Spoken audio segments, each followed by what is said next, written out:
안녕하세요. 박행신 목사입니다. 오늘부터 여러분들과 함께 TBC 성서연구 하나님의 말씀인 성경을 함께 공부하는 시간을 갖게 되어서 매우 기쁩니다. 이 공부를 통해서 살아계신 하나님을 만나고 우리 성도들의 삶에 거룩한 하나님의 뜻이 이루어지기를 소망합니다. 이번 성서연구는 모두 구약 40주 그리고 신약 30주 해서 70과로 구성된 TBC 성서연구 교재를 통해서 진행을 할 예정이고요. 구약 성경을 마치면 잠깐 좀 쉼의 시간을 갖고 다시 신약 30주로 프로그램을 진행을 하려고 합니다. 자, 이제 시작을 하면서 여러분들과 함께 기도하고 시작을 하겠습니다. 살아계신 하나님, 요란한 삶의 현장에서도 언제나 주님의 음성에 귀를 기울이게 하옵소서. 부끄러운 우리의 삶을 새롭게 하시는 주님의 보혈의 강에 우리의 몸과 마음과 영혼을 담그게 하옵소서. 하나님의 말씀 앞에서 겸손하게 하시고 이제는 제가 아니라 제 안에 그리스도가 사시도록 이끄시옵소서. 오늘부터 TBC 성서연구가 시작됩니다. 주님과 동행하며 말씀을 따라 순례하는 거룩한 여정이 되도록 우리를 도와주옵소서. 예수님의 이름으로 기도합니다. 아멘.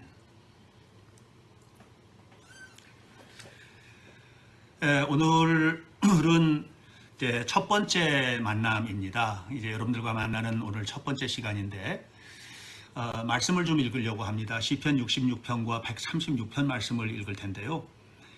시편 66편에는 하나님의 창조의 놀라운 역사가 찬양되어 있고 136편에는 하나님의 구원의 역사가 기록되어 있는데 한번 여러분들이 읽어보시면 좋겠습니다. 오늘은 시편 66편 1절로부터 5절 앞부분까지 내용을 살펴보도록 할게요. 온 땅이여 하나님께 즐거운 소리를 낼지어다. 그의 이름의 영광을 찬양하고 영화롭게 찬송할지어다. 하나님께 아뢰기를 주의 일이 어찌 그리 어미하신지요. 주의 큰 권능으로 말미암아 주의 원수가 주께 복종할 것이며 온 땅이 주께 경배하고 주를 노래하며 주의 이름을 노래하리이다 할지어다. 와서 하나님이 행하신 것을 보라. 이번 성서 연구를 이렇게 쭉 하면서 저는 시편 66편 오늘 읽어드린 마지막 부분 와서 하나님이 행하신 일을 보라. 지식을 쌓는 성경 공부가 아니라 하나님의 행하신 일을 보고 또 그 하나님의 행하신 일 앞에 우리 자신을 맡기고 그리고 거룩하신 하나님께서 원하시는 길을 걷는 그런 거룩한 여정을 함께 하게 되기를 바랍니다.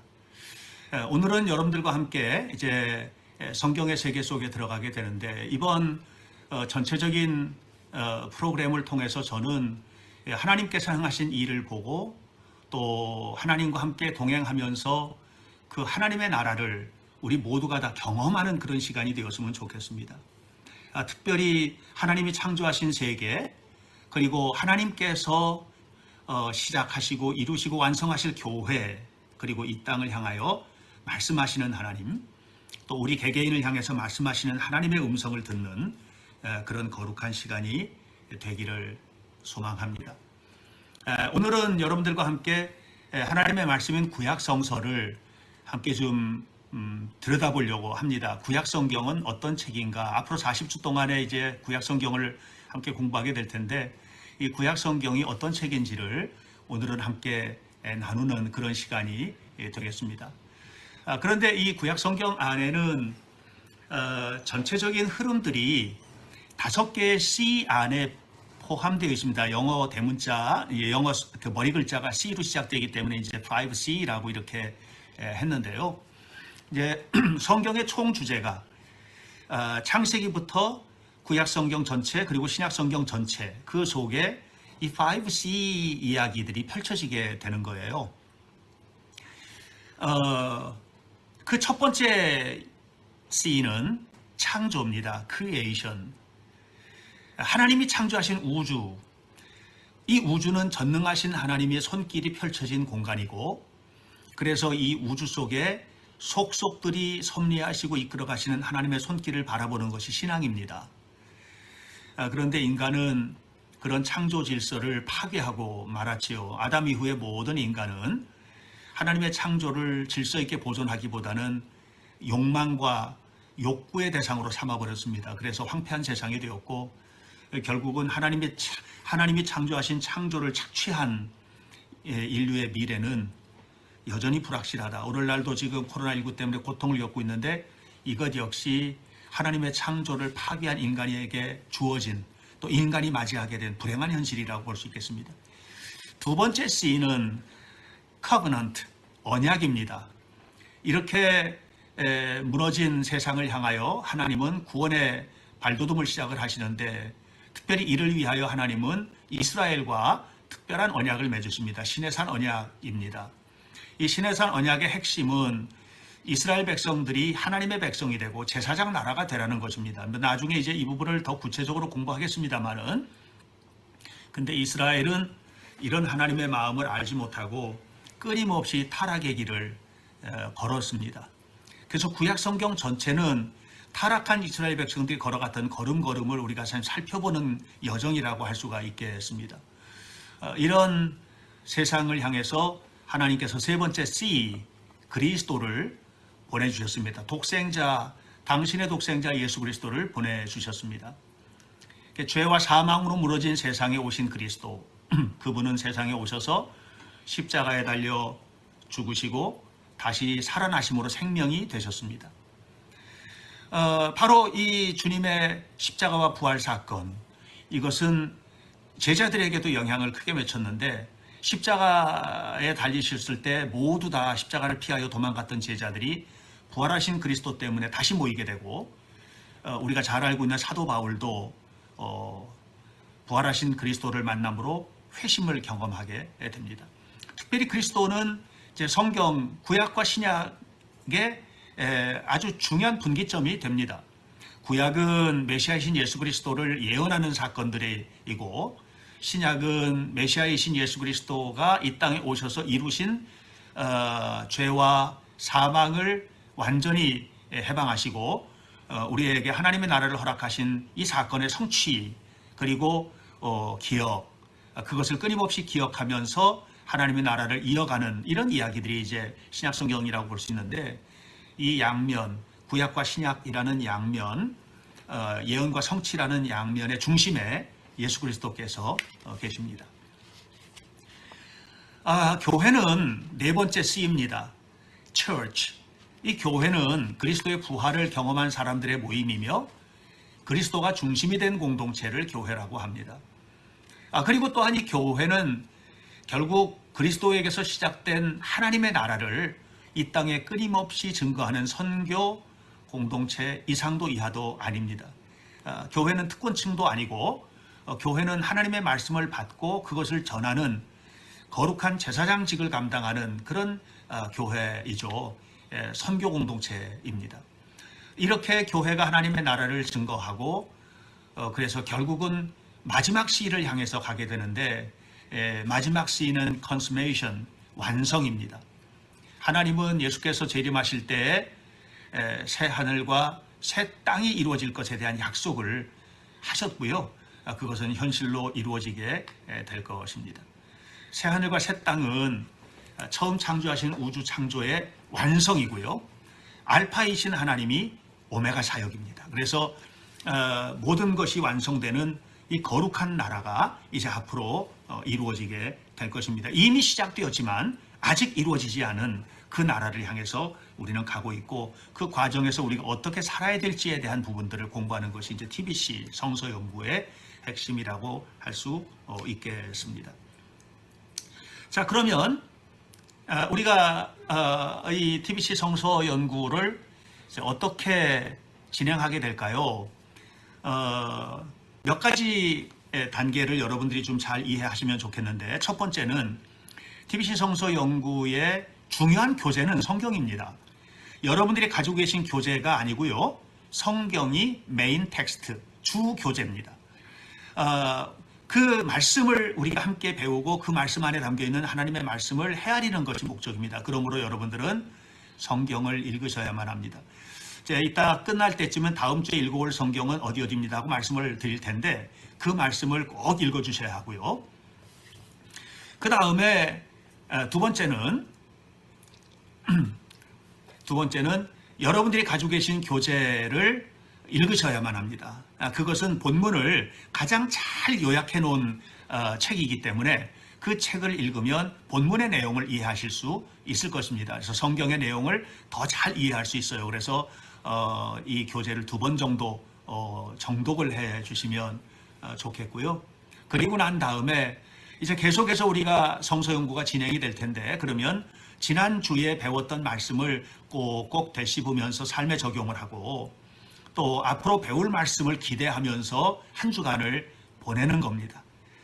그리고 결과적으로는 최종적으로 우리가 목표하고 있는 것은 이 모든 것들을 통해서 우리의 삶에 온전한 하나님의 나라가 이루어지고 하나님의 통치가 이루어지는 그리스도인으로 살아가는 것. 이것이 이제 TBC 성서 연구 전체의 목적이고 과정이라고 할 수가 있겠습니다. 그래서 여러분들이 성경 잘 읽고요. 또 교재도 잘 읽고 또 살아내기 위해서 기도하면서 여러분들이 성경 공부 모임에 따라와 주시면 좋겠습니다. 자, 그럼 오늘 이제 본론으로 들어가서 구약은 도대체 어떤 책인가요? 구약 성경은 어떤 책일까요? 자, 지금 여러분들에게 사진을 좀 보여드리고 있는데 이것은 미켈란젤로의 작품인 천지창조입니다. 이건 구스타프 도레, 앞으로 이제 자주 보게 될 그 화가들인데요. 구스타프 도레는 성경 사파를 그리는 아주 유명한 사파가인데 정말 엄청난 작품들을 많이 남겼습니다. 구스타프 도레가 그린 홍해의 모습입니다. 저쪽 뒤에 구원받은 이스라엘 백성과 지금 홍해에 빠져 죽는 애국 군대의 모습을 적나라하게 그려놓았습니다. 자, 이것은 모세가 올라서서 내려다보았던 느보산에서 본 가나안 땅의 모습이고요. 그리고 이 사진들은 이제 제가 찍은 것인데 예루살렘 구시가지 골든 모스크입니다. 옛날 성전이 있었던 자리에 이슬람 사원이 지금 세워져 있는데 그 모습을 여러분들이 보고 계십니다. 이 4장의 사진을 여러분들에게 보여드린 것은 이게 구약 성경의 전부입니다. 창세기로부터 시작해서 그리고 마지막 바벨론 포로에서 돌아와서 다시 정착한 것도 예루살렘이고요. 그래서 이 안에서 이제 구약 성경의 이야기들이 하나님의 구원의 이야기들이 펼쳐지게 되는 것이죠. 자, 그렇다면 구약은 도대체 어떤 책일까요? 구약이라는 말이 어떻게 생겼는지를 좀 한번 살펴보려고 합니다. 원래 책을 의미하는 헬라어가 비블리온이라는 말인데 이 비블리온이라는 말 그냥 책으로 이렇게 쓰다가 서기 150년경부터 추후 150년경부터 비블리아 사크라 거룩한 책이라는 의미로 사용되었습니다. 이건 책은 책인데 그냥 책이 아니라는 거죠. 거룩한 책이라는 거죠. 왜냐하면 하나님의 말씀이 기록되어 있으니까는요. 그래서 여기서부터 시작을 해서 나중에 이제 바이블이라는 영어 단어가 나오게 되고요. 성경이라고 불리게 됩니다. 저는 앞으로 이제 성경이라는 말이나 성서라는 말을 혼용해서 사용을 할 겁니다. 어떻게 사용하든 그 말이 중요한 것이 아니라 그 말의 뜻, 그 담고 있는 내용이 중요하기 때문에 여러분들 제가 성서라고 하든 성경이라고 하든 뭐 혼돈 없이 그냥 여러분들이 이해하시고 받아들이시면 되겠습니다. 자, 그러면 이 성경이 구약과 신약으로 나눠지잖아요. 그럼 구약과 신약이라는 말은 어디서 온 것일까? 구약은 이 신약은 이 약이라는 말은 약속 또는 계약, 언약 이런 뜻이거든요. 라틴어의 테스타멘툼이라는 말에서 온 것입니다.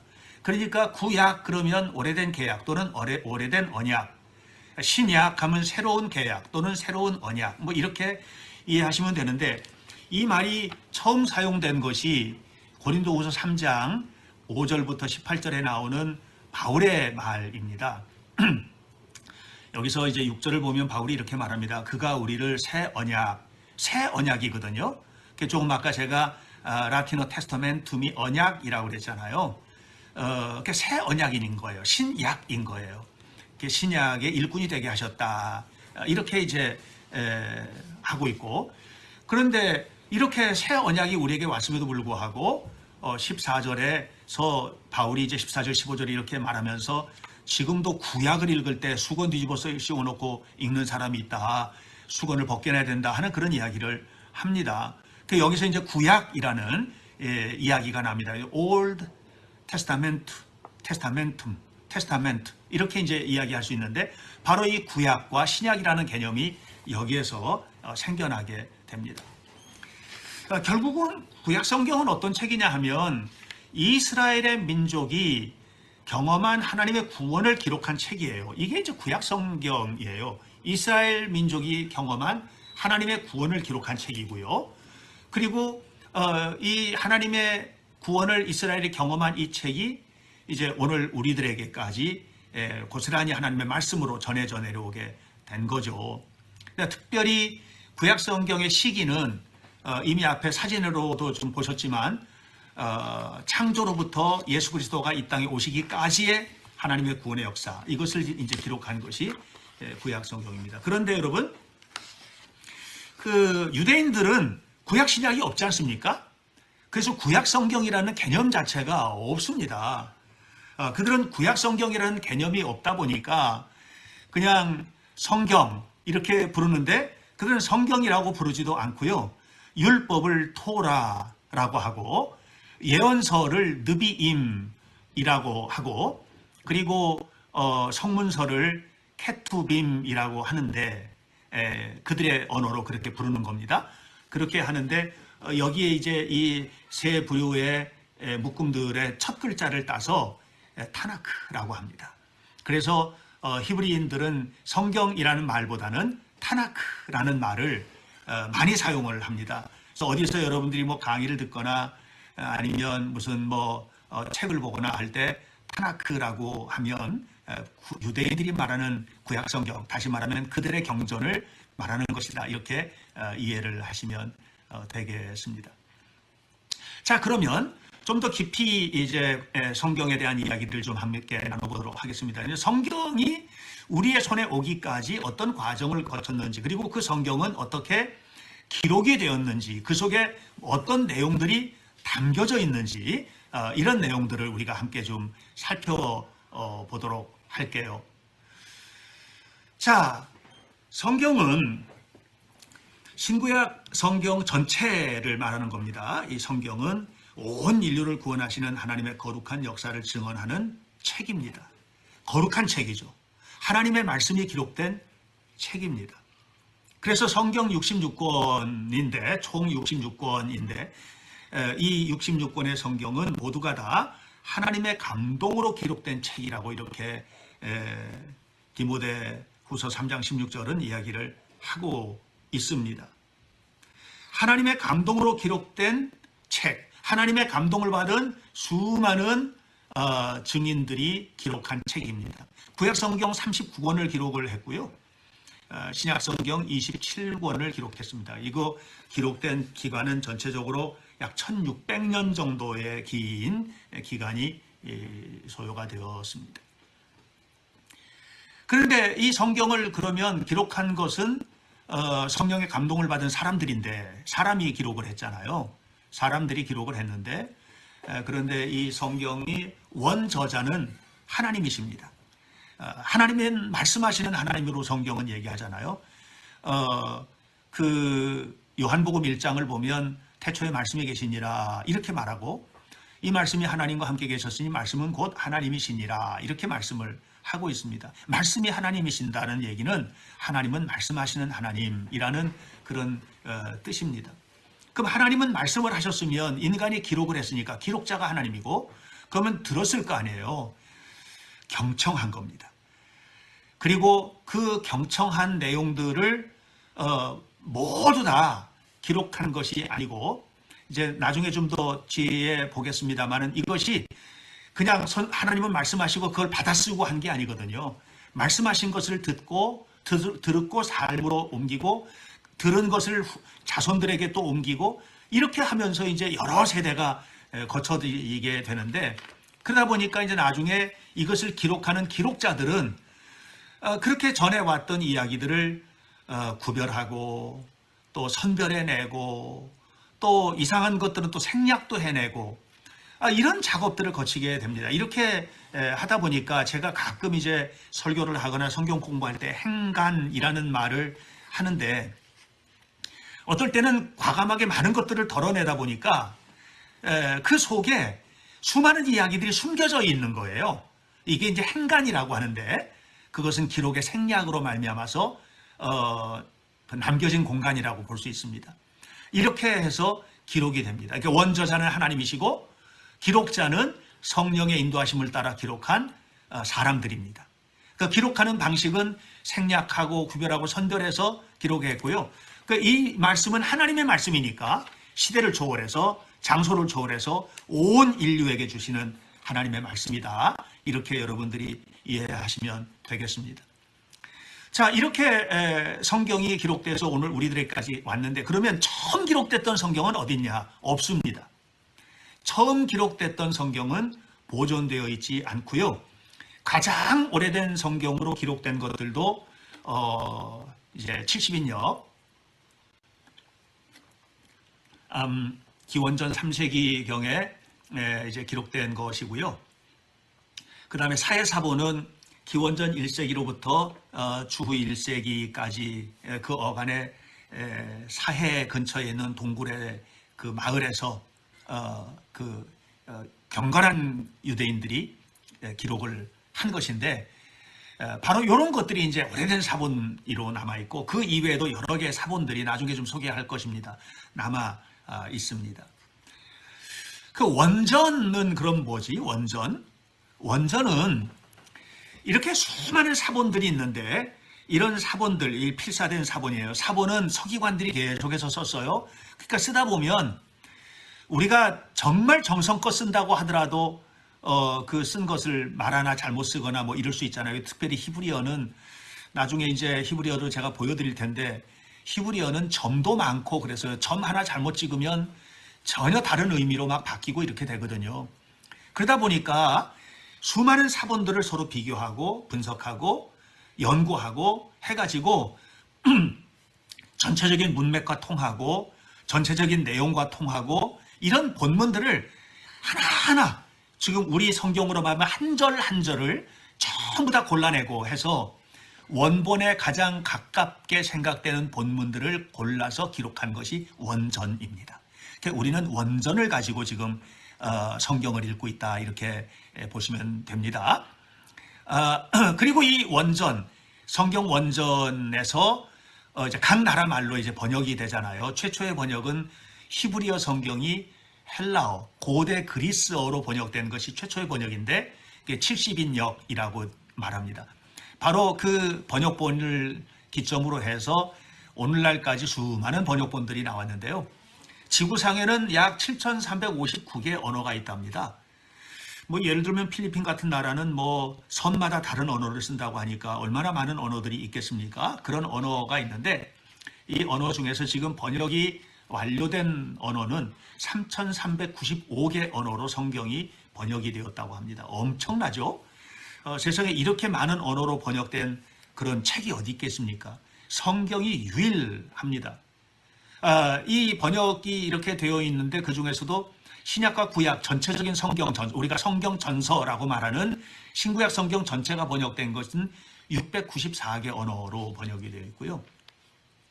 그 다음에 신약만 번역된 언어는 1542개 언어, 그리고 단편적으로 번역된 예를 들면 뭐 마태복음만 번역됐다든가 마가복음만, 우리나라도 최초의 1884년에 이제 이수정이 마가복음을 번역했고 그 다음에 1882년에 존 로스가 이제 누가복음을 번역했잖아요. 이렇게 이제 단편적인 번역이죠. 이렇게 번역된 것들은 1159개 언어로 번역이 되어 있습니다. 자, 그러면 이 말씀을 우리가 조금 한 걸음만 더 들어가서 이 말씀은 그러면 이제 어떻게 번역됐고 다 알겠는데 기록된 것도 알고 저자도 알겠고 또 기록자도 알겠는데 그럼 그 말씀 안에는 어떤 내용들이 담겨져 있나 이것들을 우리가 한번 살펴볼까요? 자, 말씀 안에는 어떤 내용들이 담겨 있을까요? 자, 여러분, 하나님의 말씀인 구약성서, 하나님의 말씀인 구약성서 안에는 이스라엘 민족을 통해서 전 세계와 인류를 회복하시는 하나님의 구원을 증거하는 기록들이 담겨져 있습니다. 하나님의 말씀이 담겨져 있는데 그 말씀은 뭐냐면 세계와 인류를 회복하시려는 하나님의 마음인 겁니다. 특별히 하나님께서 이스라엘 백성들 전체와 언약을 맺으신 장면이 시내산 언약인데, 이스라엘 백성들과 시내산에서 이 출애굽한 이스라엘 공동체가 시내산에 이제 1년가량 머물게 되는데, 그때에 하나님께서 이스라엘 백성들과 시내산 언약을 맺으십니다. 물론 창세기 12장 1절로부터 그 이하의 말씀을 보면 하나님이 아브라함을 불러내시고 가나안 땅으로 이제 가라고 하실 때에 맺으신 언약의 내용들이 있거든요. 이것은 이제 나중에 우리가 아브라함을 배울 때 구약 성경을 끌고 가는, 성경 전체를 끌고 가는 굉장히 중요한 메시지가 그 속에 담겨 있는 것을 아시게 되실 텐데요. 바로 이렇게 아브라함과 개인적으로 맺었던 언약이 시내산에서 민족과의 계약, 언약으로 확대가 됩니다. 이렇게 해서 맺어진 언약을 중심으로 펼쳐진 세계가 구약 39권에 담겨져 있는데, 그 속에 하나님의 창조로부터 시작을 해서 배신, 불신, 그리고 하나님의 회복을 위한 노력들, 이런 모든 것들이 다 담겨져 있습니다.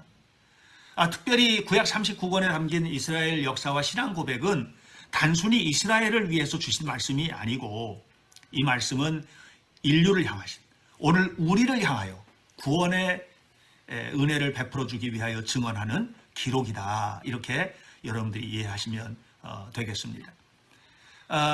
결국 하나님을 배신한 이스라엘을 향한 하나님의 심판과 회복, 이것은 하나님을 배신한 인류를 향한, 하나님을 배신한 나를 향한 하나님의 심판과 회복의 말씀이 담겨 있는 것이다. 이것이 구약성경이고 신약성경이다 입니다. 자, 그러면 바로 이 구약성경 안에는 4가지 주제가 담겨져 있습니다. 이것은 이제 구원사의 주제라고 이야기할 수 있는데, 이 4가지는 우리가 구약성경 안에서 만나는 하나님이 어떤 하나님인지를 신앙 고백적으로 고백하는 거예요. 우리가 구약성경에서 만나는 하나님은 어떤 하나님인가? 창조주 하나님인 거예요. 하나님은 무에서 유를 창조하셨고, 하나님은 무질서에서 질서를 창조하셨고, 하나님은 하나님의 형상대로 인간을 창조하신 창조주 하나님입니다.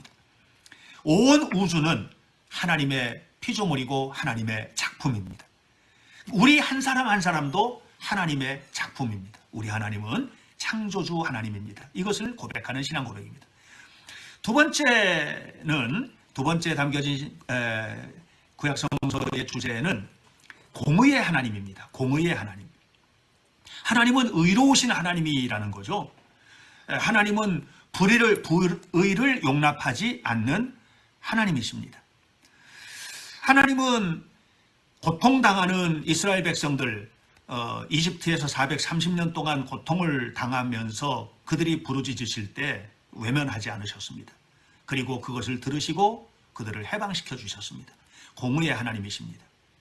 하나님의 형상대로 지어진 인간을 짓밟고 있는 권력에 대한 하나님의 대처, 하나님의 손길이라고 말할 수 있겠습니다. 결국은 구약성경 전체를 통해서 우리가 끊임없이 만나게 되는 하나님은 뭐냐면 불의를 용납하지 않는 하나님입니다. 하나님의 말씀 속에 담겨져 있는 하나님의 의를 끊임없이 실천하도록 부르시는 하나님의 모습을 우리는 만나게 될 것입니다. 공의의 주님을 고백하는 것입니다. 세 번째는 역사를 섭리하시는, 역사를 친히 주관하시는 하나님이라는 신앙 고백입니다.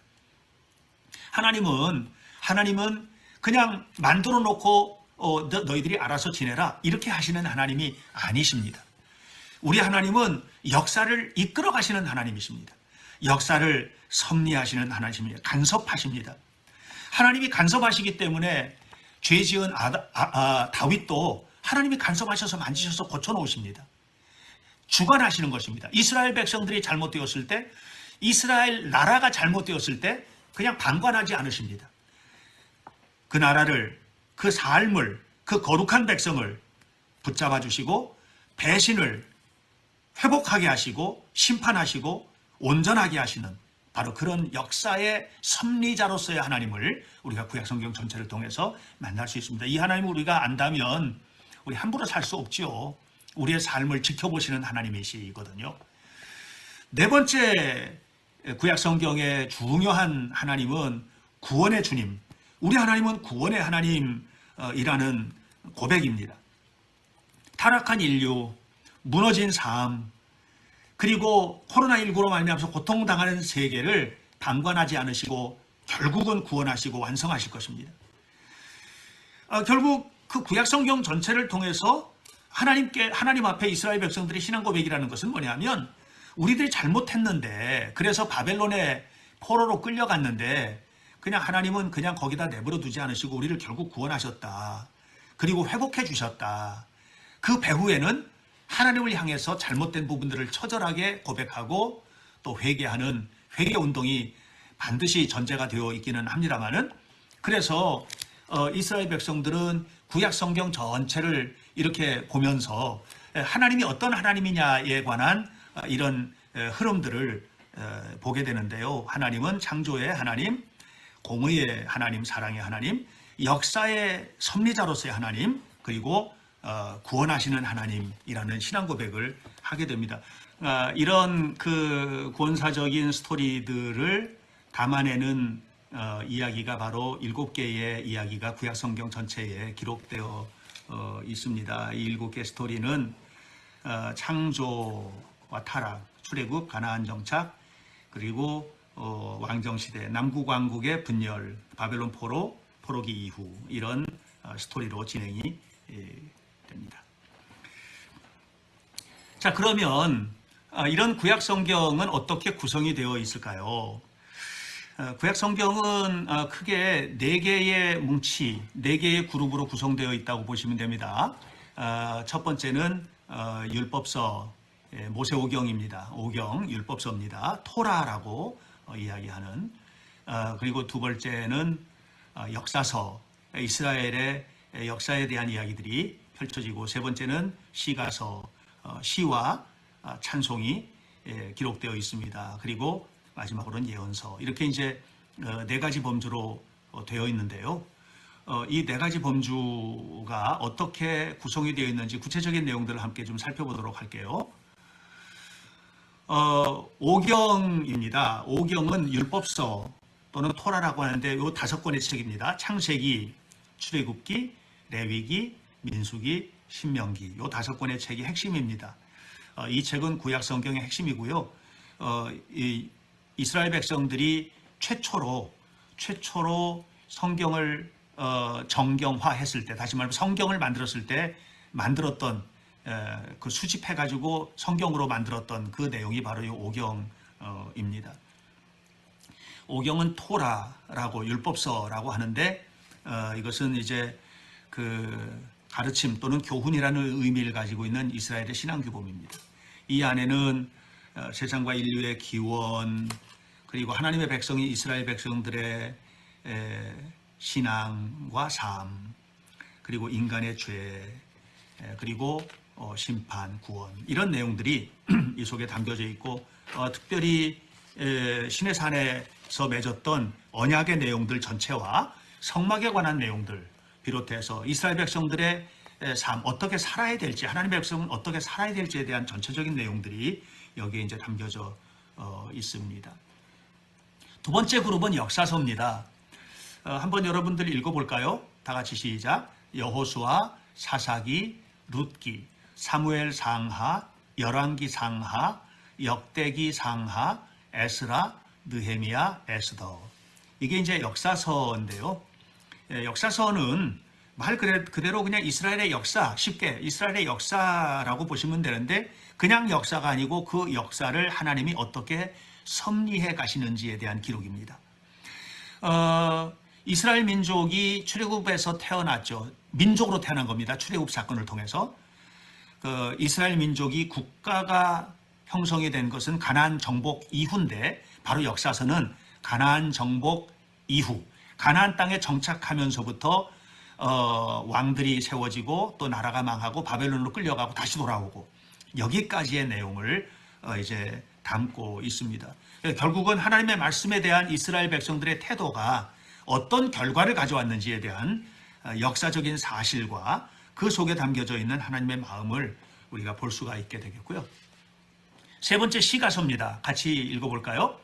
욥기, 시편, 잠언, 전도, 아가서 이렇게 이제 5권인데 이 시편은 시와 지혜서는 그 시편의 시들과 그리고 그 이외의 지혜서들로 기록이 되어 있습니다. 잠언, 전도라든가 뭐 아가서라든가 이제 이게 별도의 책들이라고 볼 수 있는데 시편의 시들은 예배 공동체로서 이스라엘 백성들의 종교적인 경험 또는 신앙 고백 그리고 하나님을 믿는 믿음의 백성들의 삶의 모든 자리들 다시 말하면 은혜와 복과 좌절과 고통과 아픔과 질병과 전쟁 등 모든 삶의 자리에서 그들은 하나님을 어떻게 만났고 고백하고 있는지에 대한 내용들이 그 속에 다 담겨져 있고요.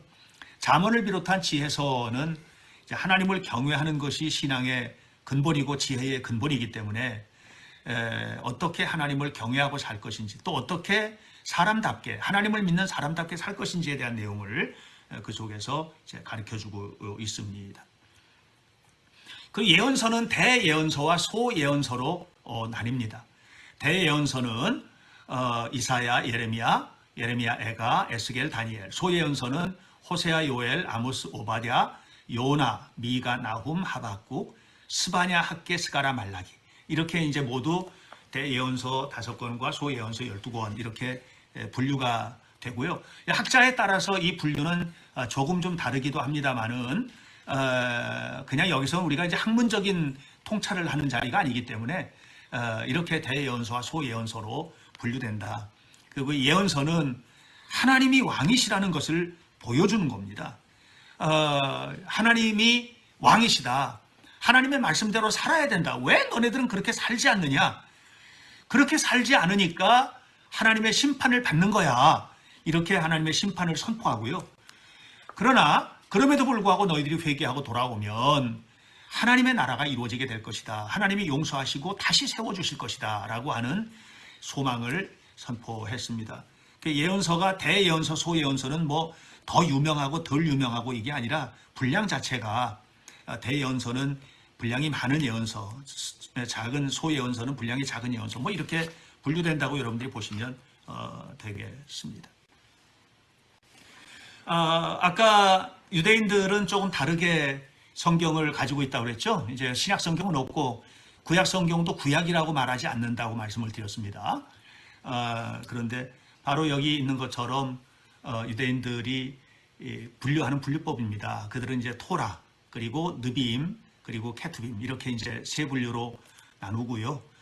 이 안에 이제 그들이 이제 39권의 성경을 담았습니다. 그래서 제일 처음에 토라, 그 다음에 느비임 그리고 케투빔 이렇게 세 가지로 분류해서 그 정경화되는 과정도 이 과정으로 진행이 됩니다. 타나크라고 합니다. 자, 제가 자꾸만 정경화 하는데 바이올리니스트 정경화를 말하는 게 아니고요. 정식 성경이 되는 것 이렇게 이제 이해하시면 되겠습니다.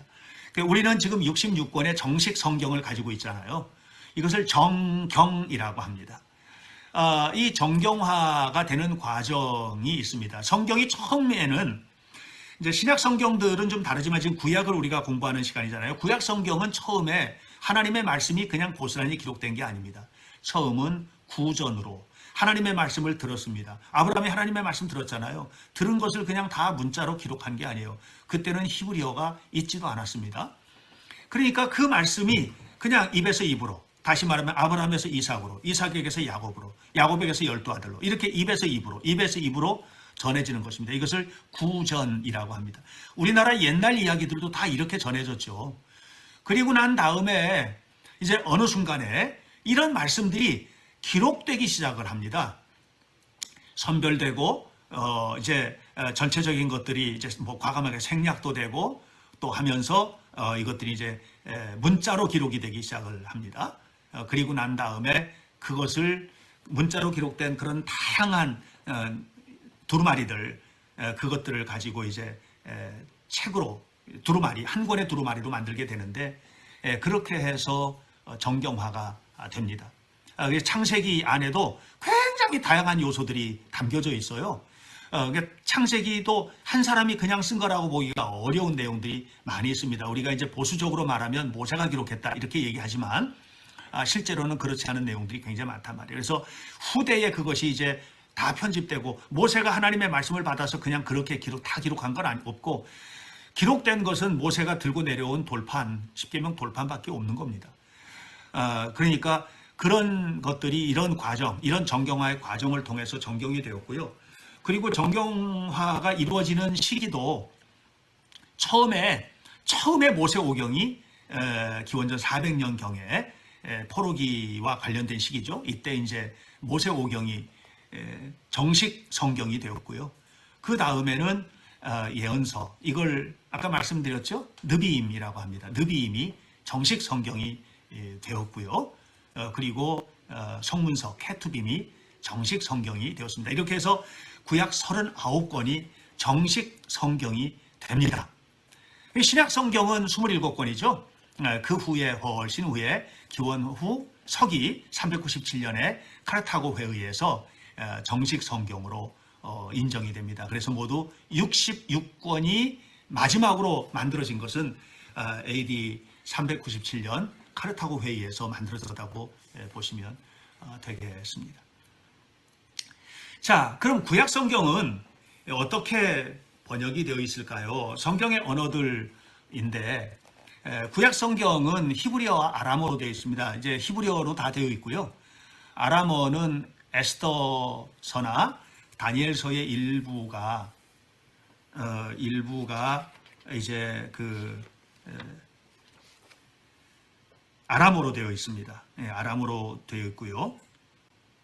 그리고 신약 성경은 고대 그리스어, 헬라어라고 되어 있는데 이 헬라어나 예수님은 아람어를 주로 사용하셨습니다. 예수님은 아람어를 그냥 쓰셨기 때문에 아람어로 되어 있습니다.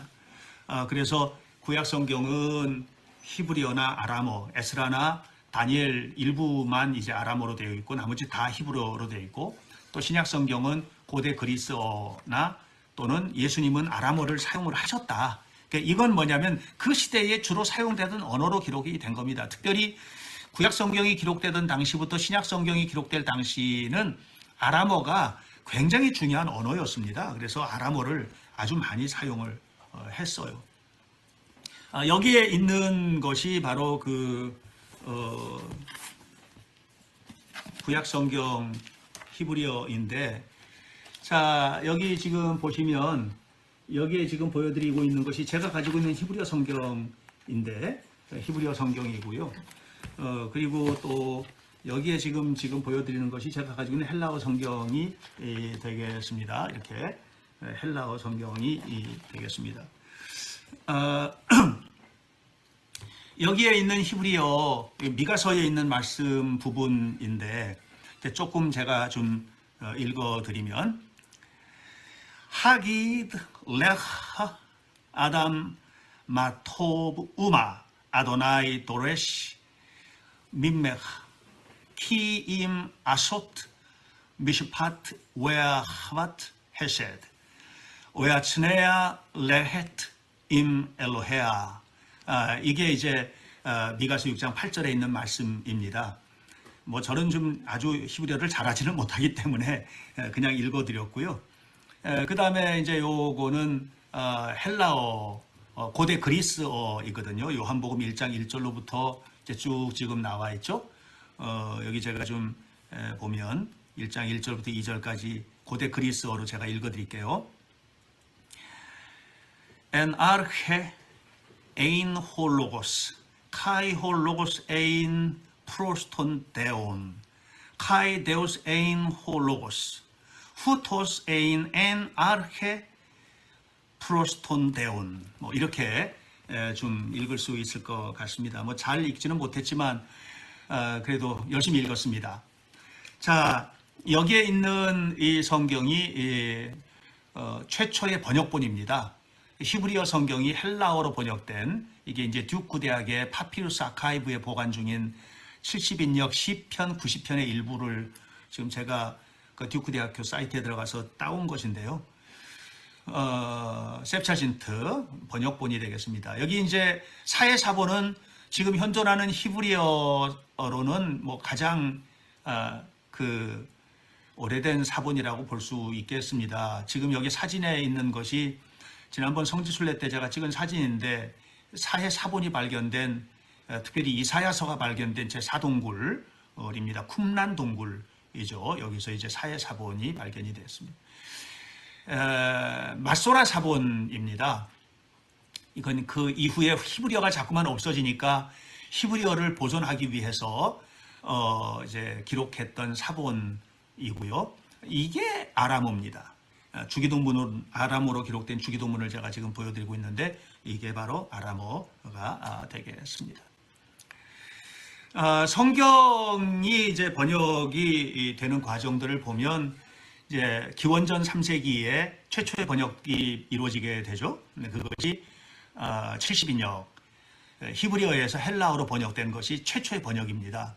이렇게 이제 번역이 되고 난 다음에 쭉 시간이 지나게 되다가 이제 로마가 세계를 지배하게 되고,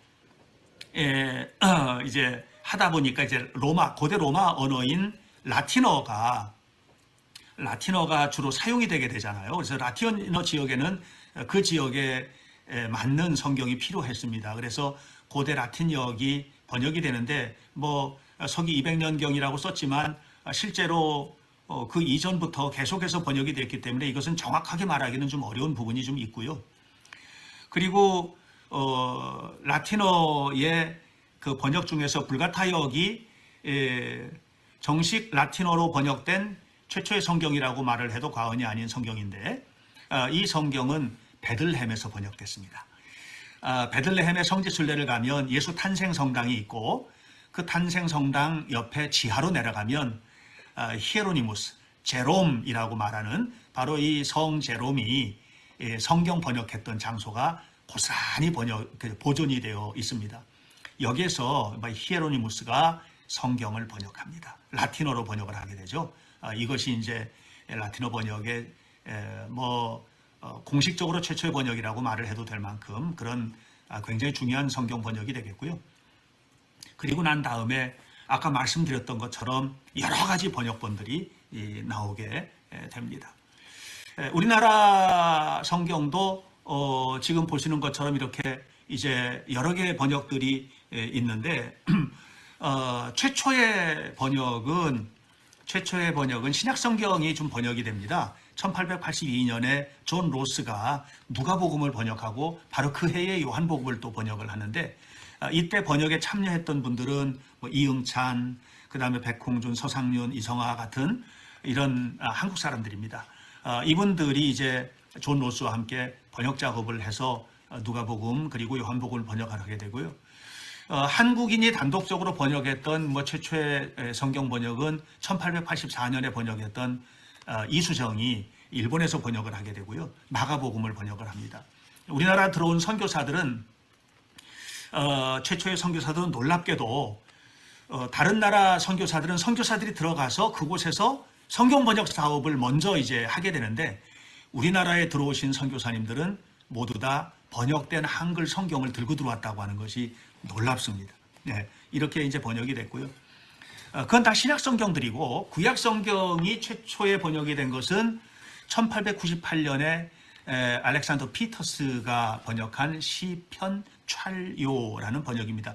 사실 시편 150편을 다 번역하지는 않았고, 시편 150편 중에서 축복과 관련된 62편, 62편의 시편을 번역을 합니다. 이것이 이제 구약 성경 번역의 시작이고요. 구약 성경이 그러면서 이제 뭐 활발하게 번역이 이루어지게 되죠. 1911년 미국 성서공회에서 구약 성경 전체를 번역을 하게 되고, 그리고 1938년에 성경 번역자회에서 개신교 신구약 전서가 나오게 되고, 그 이후에 이제 대한성서공회에서 개혁 한글판 성경이 나오게 됩니다. 지금은 우리가 1998년에 대한성서공회에서 번역한 개혁 개정판 성경을 보고 있습니다. 자, 이제 오늘 이렇게 이제 우리가 함께 좀 구약 성경이 어떤 책인지를 좀 살펴보았는데요. 오늘 배웠던 내용들을 우리가 다시 한번 좀 찬찬히 뜯어보면서 성찰하는 시간을 갖도록 하겠습니다. 여러분들도 함께 좀 묵상하시고 좀 대답해 주시고 그렇게 해 주시면 좋겠습니다. 우리가 오프라인으로 함께 이렇게 학습을 진행을 하게 되면 굉장히 좋은데, 이런 얘기하기도 다양하게 좀 재밌는 얘기도 할 수 있고 한데, 지금 온라인으로 하다 보니까 저는 지금 뭐 한 10배 정도 힘들거든요. 엄청나게 지금 힘들게 이렇게 지금 온라인으로 진행을 하고 있습니다. 그래도 여러분들이 좀 잘 응답해 주시면 고맙겠습니다. 첫 번째 나눔입니다. 구약 성경을 통해서 우리는 하나님의 천지 창조, 인간 창조, 인간의 배신, 추방, 그리고 다시 회복하시는 거대한 구원 드라마를 만나고 배우게 됩니다.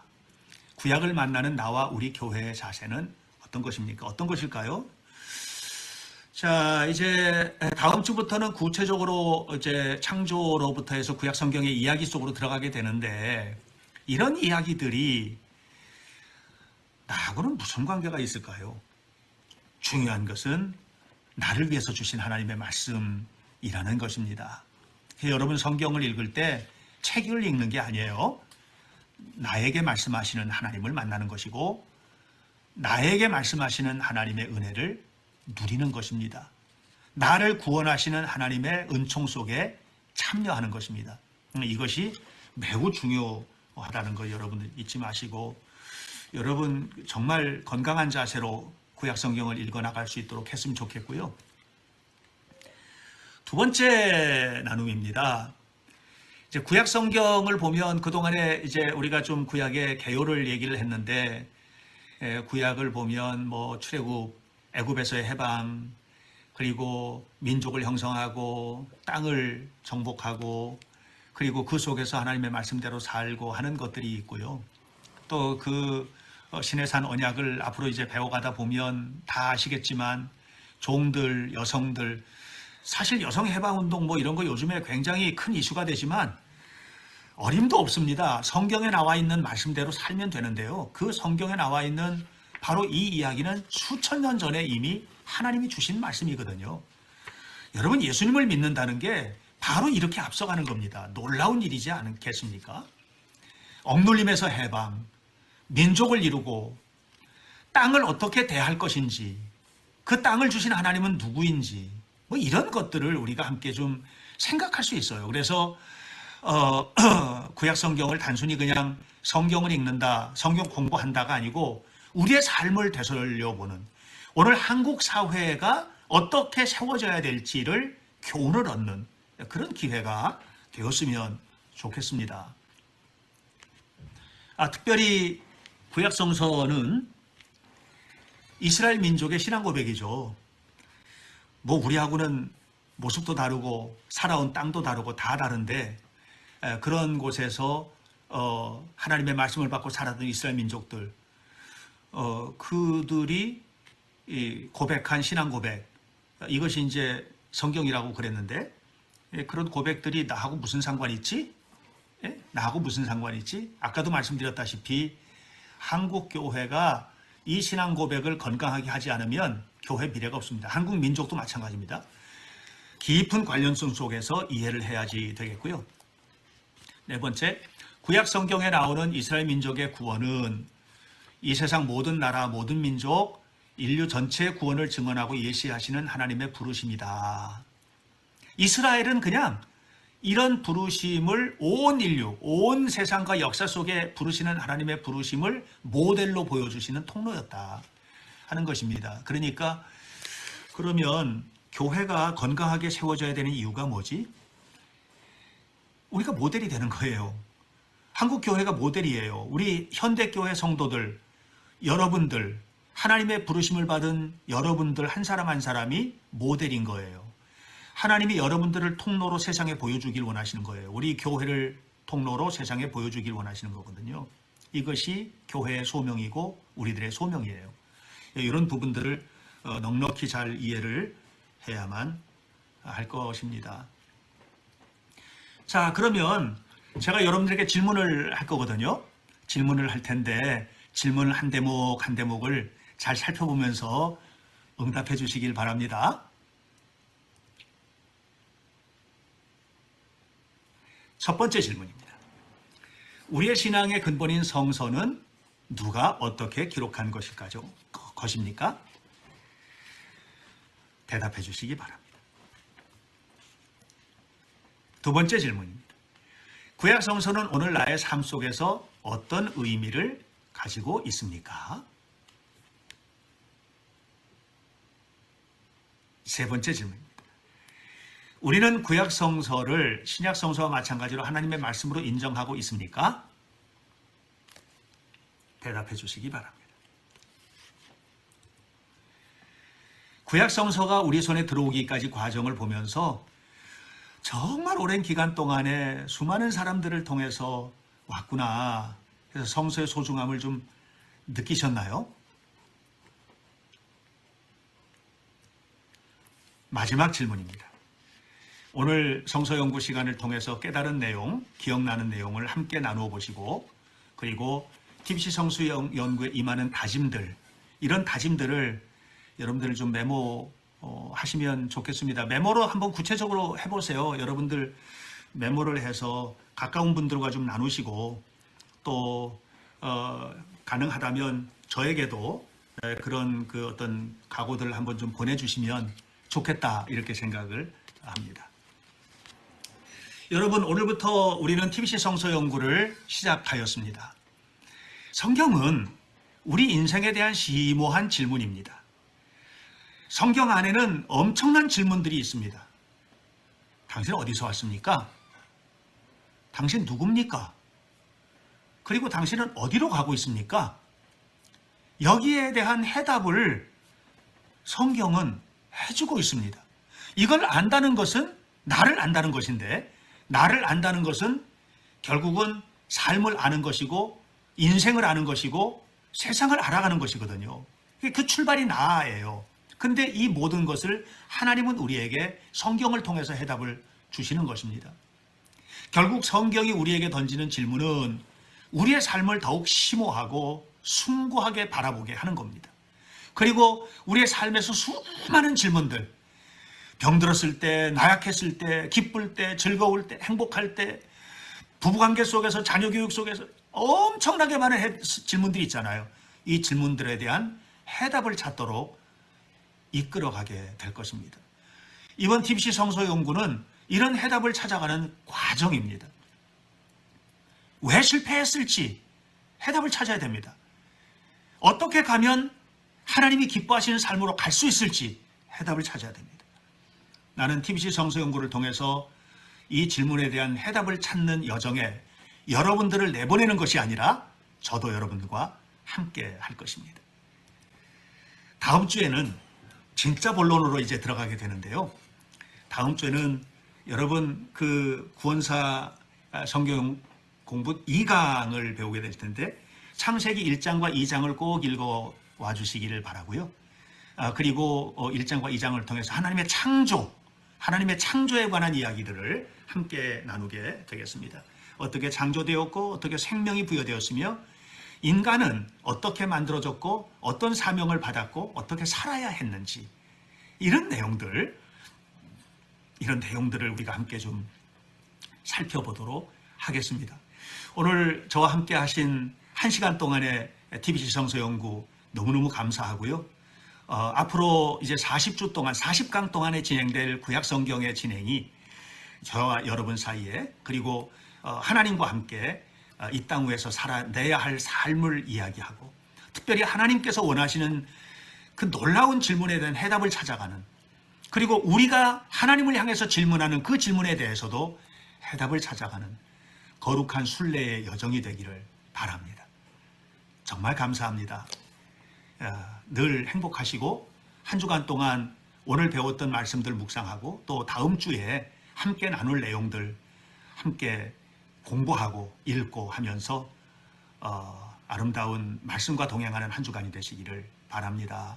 감사합니다. 안녕히 계세요.